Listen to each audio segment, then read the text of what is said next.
রান্না শুধু পেট ভরানোর জন্য নয়, ঘরের মানুষকে ভালোবাসার সবচেয়ে সহজ উপায়। হ্যালো এভরিওয়ান, আসসালামু আলাইকুম। আজকে বানাচ্ছি খুবই সহজ ঘরের স্বাদ ভরা গোজালো দিয়ে মুরগির ঝোল। প্রথমেই গোজালোগুলো টুকরো টুকরো করে কেটে নিলাম। গোজালোর সাইজগুলো বেশি ছোট করে নিয়ে এক পর্যায়ে চুলায় একটা কড়াইতে পানি দিয়ে একটু হালকা গরম হয়ে এলে গজালগুলো ঢেলে দিব। ঢাকনা দিয়ে ঢেকে কিছুক্ষণ সিদ্ধ করে ভালোভাবে সিদ্ধ হয়ে এলে গজালগুলো নামিয়ে নেব। পানিটা ছেঁকে তারপরে চুলায় একটা কড়াই বসিয়ে কড়াইতে তেল পেঁয়াজটা ভাজা ভাজা হয়ে এলে এখন দিয়ে দিলাম আদা রসুন পেস্ট। ভালোভাবে নেড়ে চেড়ে কিছুক্ষণ তেলের উপরে আদা রসুন পেস্ট ভেজে নিব। দেখতেই পাচ্ছেন পানিটা শুকিয়ে আসছে। এই পর্যায়ে দিয়ে দেব হলুদের গুঁড়া, মরিচের গুঁড়া, লবণ, ঝাল স্বাদ মতো আপনারা যে রকমের ঝাল পছন্দ করেন সেভাবে দিবেন।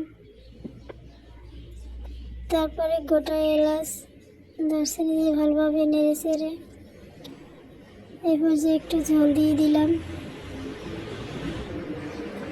এখন ভালোভাবে কষিয়ে নিতে হবে যতক্ষণ পর্যন্ত তেলটা উপরে না আসা পর্যন্ত ভালোভাবে কষিয়ে নিব।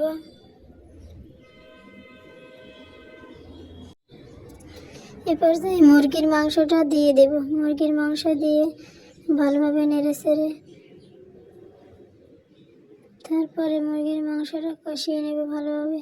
ঢাকনা দিয়ে ঢেকে কিছুক্ষণ কষানোর পরে আবার একটু নাড়াচাড়া করে দিবে যাতে পুড়ে না যায়। ভালোভাবে নাড়াচাড়া করে তারপরে ঝোল দিয়ে দিলাম। এই পর্যায়ে ঢেকে আবার ভালোভাবে কষিয়ে নিব। তরকারি সুন্দরভাবে কষানো হয়ে গেলে এবার আলুগুলো ঢেলে দিব। আলুগুলো দিয়ে উল্টে পাল্টে নাড়াচাড়া করে ভালোভাবে কষিয়ে নেব। ঢাকনা দিয়ে ঢেকে কিছুক্ষণ পরে আবার একটু ভালোভাবে নাড়াচাড়া দিয়ে ঝোলটা শুকনো শুকনো করে কষিয়ে নিব।